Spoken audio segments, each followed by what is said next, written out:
Assalamualaikum warahmatullahi wabarakatuh. Ketemu lagi dengan pembelajaran fisika. Pada kesempatan kali ini Bapak akan menjelaskan materi fisika yang telah Bapak berikan minggu yang lalu, yaitu mengenai hukum Gauss.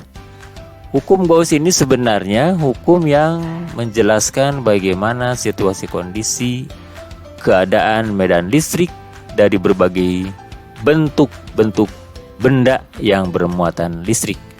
Artinya setiap benda yang bermuatan listrik maka akan membentuk sebuah medan listrik.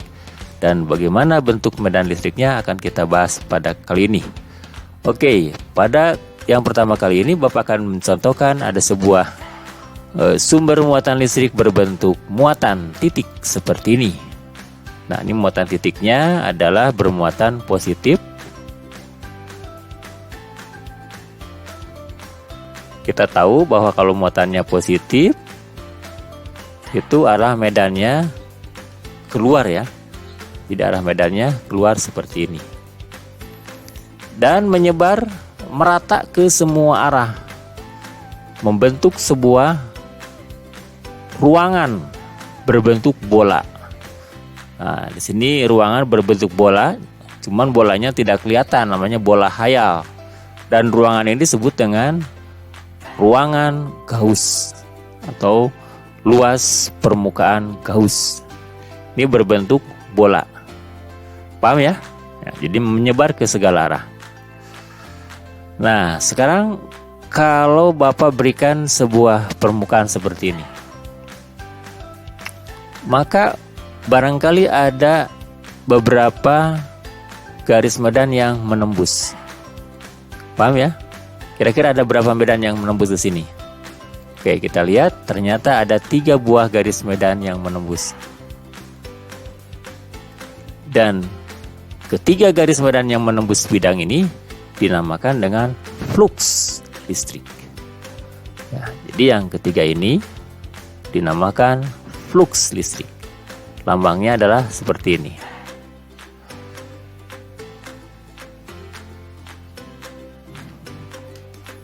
Paham ya sampai sini? Ya, jadi garis-garis medan yang menembus bidang dinamakan dengan flux listrik. Nah, selanjutnya bagaimana besarnya flux listrik itu? Nah, jadi namanya flux listrik. Nulisnya begini. Flux. Coba dilihat kira-kira variabel apa yang menentukan besar kecilnya flux listrik. Ya, benar. Yang pertama adalah luas bidangnya sendiri. Ini adalah luas ya, luas bidang A. Kemudian yang kedua, medan listriknya sendiri di sini E. Jadi besar kecilnya flux listrik yang menembus bidang ini sebanding dengan E, medan listriknya, dan juga sebanding dengan luasnya. Paham sampai sini ya? Oke, kita beri tanda. Flux listrik sebanding dengan luas permukaan yang ditembus dan sebanding juga dengan besarnya medan listrik.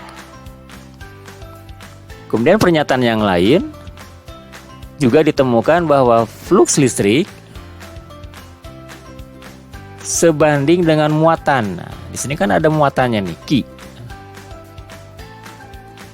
Jadi kalau di sini muatannya besar, sudah bisa dipastikan bahwa fluxnya banyak atau garis-garisnya banyak.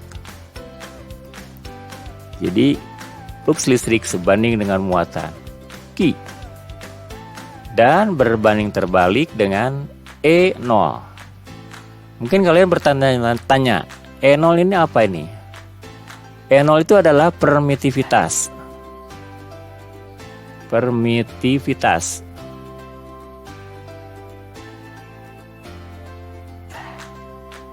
Permitivitas itu adalah nilai hambatan. Karena medan listrik ini kan menembus udara ya. Menembus udara dan udara merupakan hambatan. Jadi ini merupakan nilai hambatan. Hambatan dari udara. Atau istilahnya faktor permisi. Faktor permisi itu artinya faktor perizinan. Jadi udara itu mengizinkan atau tidak dilewati muatan listrik. Semakin tidak mengizinkan berarti semakin susah medan listrik ini bergerak. Artinya kalau semakin mengizinkan semakin mudah. Artinya kalau E-nya semakin besar, berarti sudah bisa dipastikan bahwa fluksnya akan semakin kecil. Dan E0-nya semakin kecil, artinya semakin diizinkan. Kalau dalam bahasa kitanya semakin diizinkan, perizinannya sederhana gitu ya, maka pasti medan listriknya atau fluksnya juga akan membesar. Paham sampai situ ya? Oke. Selanjutnya kalau kedua persamaan ini kita gabungkan,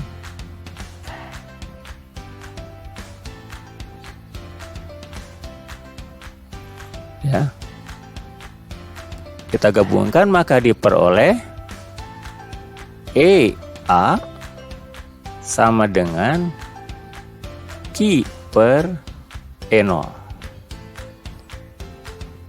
atau EA kali E0 sama dengan Q. Sehingga kita bisa menemukan bahwa E sama dengan Q per A E0. Nah, sekarang kita bertanya-tanya, A itu apa sebenarnya? A itu adalah luas permukaan bola. Karena tadi sudah disebutkan di awal bahwa ini akan membentuk sebuah permukaan bola. Kita tahu bahwa permukaan bola A, mungkin kalian pernah belajar di matematika, besarnya adalah 4πr².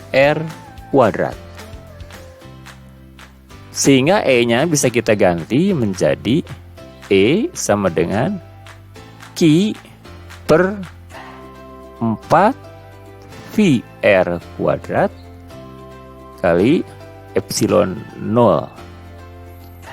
Atau boleh juga ditulis 1/4πe0 Q per r². Ini sama saja sebenarnya ya.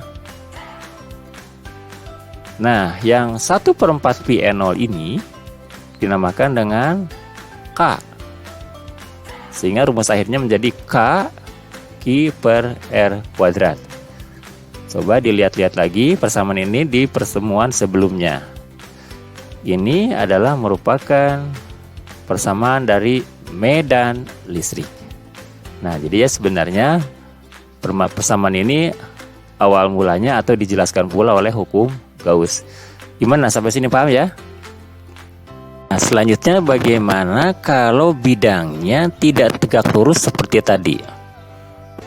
Kalau tadi kan bidangnya seperti ini ya, bidangnya tegak lurus.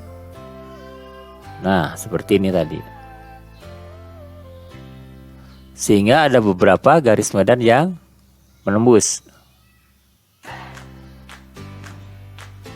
Nah, sekarang pada kasus yang berikutnya, bidangnya tidak tegak lurus seperti ini, tapi miring seperti ini. Perhatikan di sini tidak ada satupun garis medan yang menembus. Artinya di sini bahwa fluksnya sama dengan 0. Mengapa 0? Ya tidak ada garis medan yang menembus. Nah, sekarang bagaimana kok bisa 0? Kita akan jelaskan sebagai berikut ya. Bidang ini memiliki normal bidang, namanya N. Dan arahnya tegak lurus kepada bidang ini. Ini adalah N. Kemudian ini adalah garis medannya, atau kita sebut saja dengan E. Normal bidang dan E, normal bidang dan E itu membentuk sudut, namanya sudut theta. Nah, ini tetanya berapa? Ini pasti tetanya adalah 90 derajat. Sehingga pada saat theta 90 derajat, maka fluksnya sama dengan 0. Sehingga persamaan yang tadi bisa kita sempurnakan menjadi flux sama dengan E kali A cos theta. Paham seperti ini ya? Nah, mungkin kalian bertanya-tanya, mengapa harus menggunakan cos? Karena di sini jelas bahwa cos 90 derajat sama dengan 0. Kan tadi sudah disebutkan bahwa sini fluksnya sama dengan 0.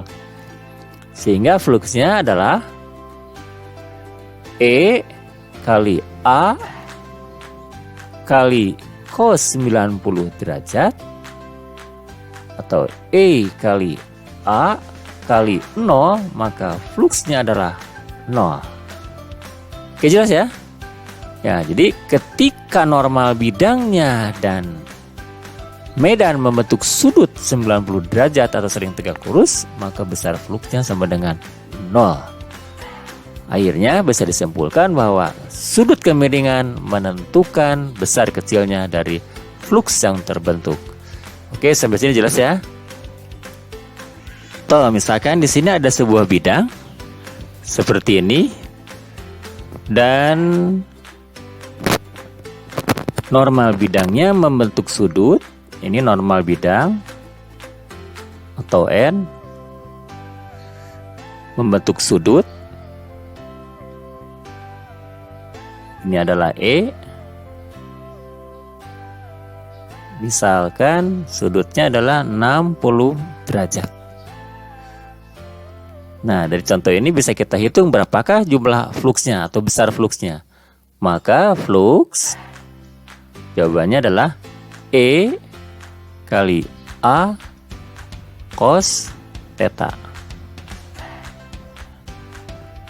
atau E kali A kali cos 60 derajat atau E kali A berapa cos 60? Cos 60 sama dengan 0,5, sehingga besar fluksnya bisa kita ketahui sebesar 0,5 E kali A.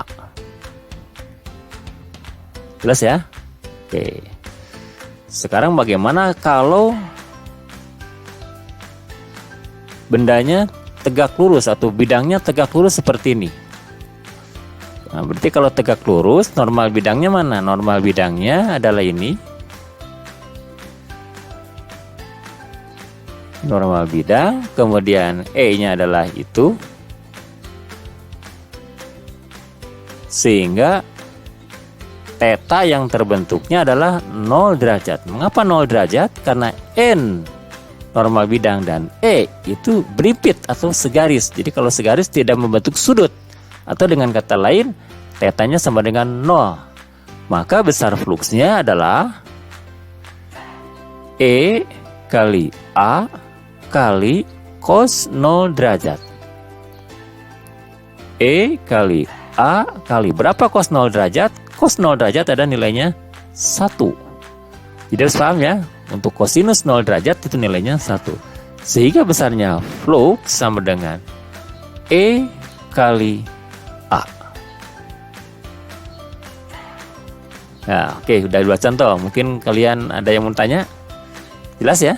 Sekarang bagaimana ketika muatannya berbentuk bola seperti ini? Nah, jadi bola diberi muatan. Apa yang terjadi dengan bola ini? Tentu saja bola ini menghasilkan medan listrik. Misalnya bolanya diberi muatan positif seperti ini. Apa yang terjadi dengan muatan positif ini? Sesuai dengan sifatnya, bahwa ketika muatannya sama, jadi di sini tuh muatan positifnya banyak, muatannya sama, sejenis, maka mereka akan saling menjauh satu sama lain dan akhirnya akan berkumpul di kulitnya. Jadi dia mintanya sebetulnya terbang ya, menjauh. Nah, akhirnya dia berada di permukaan paling jauh dari pusat bolanya. Oke, jelas ya? Mengapa muatan positifnya jadi berkumpul di kulit bola, tidak berkumpul di tengah? Karena mereka sejenis, dan ingat kalau yang sejenis akan terjadi tolak menolak. Oke, akan kita tinjau bagaimana kondisi dari medan listriknya. Seperti yang dijelaskan semula, bahwa flux listrik adalah E kali A sebanding juga dengan Q per E0, atau boleh ditulis E kali A kali E0 sama dengan Q. Sehingga E menjadi Q per A E0. Nah, ini artinya medan listrik di dalam bola, maksudnya pada bola ya. Nah, sekarang kita lanjut lagi. E sama dengan Q per, nah ini A. Ini apa nih A? A adalah luas bola. Tadi sudah disebutkan bahwa A itu luas bola sama dengan 4 VR kuadrat kali E0. R yang ini, R yang mana ini? Ini R-nya ini. Artinya jari-jari dari bola tersebut. Atau juga bisa ditulis E sama dengan 1/4 VE0 kalikan Q per R kuadrat. Atau boleh juga ditulis, karena ininya adalah K, maka boleh tulis E sama dengan K Q per R kuadrat. Jelas ya sampai sini ya? Oke, itu adalah medan listrik pada bola. Di sini ada tiga kemungkinan. Pertama, bagaimana ketika medan listriknya di dalam bola? Nah, kita beri nama saja di posisi A. Kemudian tepat di kulit bolanya, B. Dan yang ketiga, C, di luar bola. Oke, kita tinjau aja satu persatu.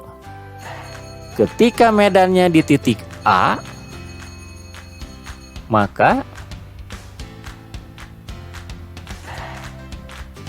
besarnya adalah K Q per R kuadrat. Nah, misalkan R-nya adalah ini. Nah, perhatikan di situ, apakah di sini ada muatan positif tidak di titik A? Ada muatan positif tidak? Ya, di sini tidak ada satupun muatan positif di titik A.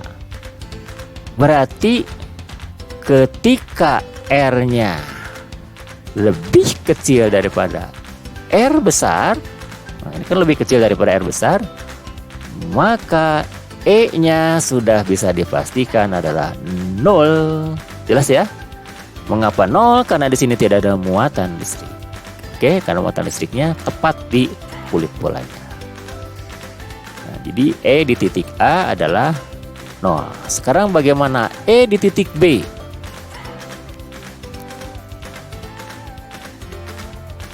E di titik B sama dengan K Q per R kuadrat. Apakah di sini ada muatannya? Ya, pasti karena muatannya berada di titik B.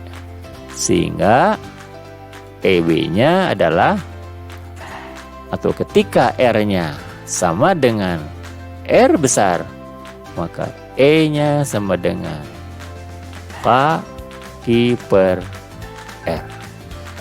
Nah, selanjutnya bagaimana ketika E-nya di titik C? Ketika di titik C, maka K Q per R kuadrat. Nah, ini sesuai dengan kuadrat jarak. Ketika R-nya lebih besar daripada R, maka E-nya adalah K Q per R kuadrat. Nah, jadi ada 3 kemungkinan ya. Pertama, di dalam bola muatannya sama dengan 0, di kulit bola medan listriknya sama dengan E kaki per R kuadrat, R bolanya. Kemudian di luar bola atau di titik C, maka medan listriknya adalah E sama dengan kaki per R kuadrat. Ingat di sini ada 2 buah R. Kalau R besar itu adalah jari-jari bola, kalau R kecil adalah jari-jari di mana sebuah titik berada ya. Jadi bisa di dalam atau bisa di luar atau bisa di kulit bolanya. Oke, jelas ya? Paham sampai sini untuk medan listrik di bola berongga. Oke, selanjutnya kita akan tinjau bagaimana medan listrik pada keping sejajar seperti ini.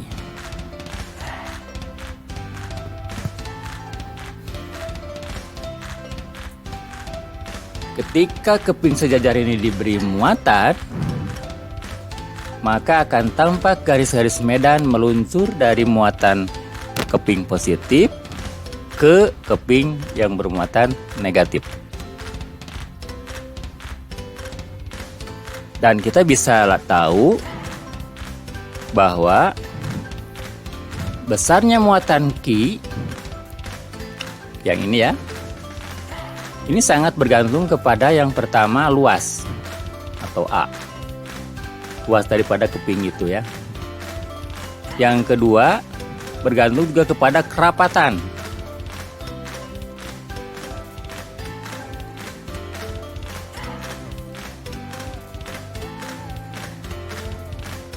Ya, jadi kalau semakin rapat ininya, semakin padat, maka sudah bisa dipastikan bahwa muatannya besar. Nah, kerapatan ini kita lambangkan dengan lambang seperti ini, namanya kerapatan. Oke, sehingga sekarang muatannya atau Q-nya bergantung kepada luas dan kerapatan. Kalau persamaan ini kita hubungkan dengan hukum Gauss yang tadi, bahwa flux adalah E kali A atau Q per E0, dan nilai Q-nya adalah ini, maka E kali A sama dengan A kali rapat muatan per E0. Nah, di sini A-nya ada yang sama ya, jadi bisa kita coret. Maka besarnya medan listrik pada keping sejajar adalah rapat muatan dibagi epsilon 0. Cukup sederhana. Nah, begitulah mengenai medan listrik pada keping sejajar. Demikianlah yang bisa Bapak berikan. Di sini sudah ada 3 materi yang sudah Bapak bahas, yaitu medan listrik pada muatan titik, medan listrik pada benda atau bola berongga, dan medan listrik pada keping sejajar. Mudah-mudahan kalian bisa memahaminya. Silahkan dibolak-balik video ini, dipelajari dengan teliti. Billahi taufiq wal hidayah. Assalamualaikum warahmatullahi wabarakatuh.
Assalamualaikum warahmatullahi wabarakatuh.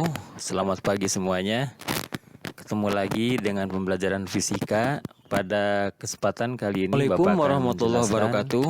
Selamat pagi semuanya. Yang Bapak ketemu lagi dengan pembelajaran fisika.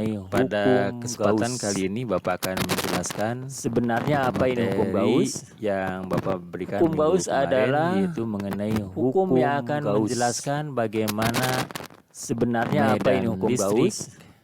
Hukum Gauss adalah sumber hukum yang akan menjelaskan bagaimana bentuk medan listrik. Semisal Bapak akan berikan contoh medan listrik, sumber muatan listrik dan yang berbentuk sebuah titik seperti ini. Nah, semisal Bapak akan berikan contoh medan listrik dan titik yang merah berbentuk sebuah memiliki muatan listrik seperti positif. Di sini ada sebuah titik merah dan titik merah ini memiliki muatan listrik positif.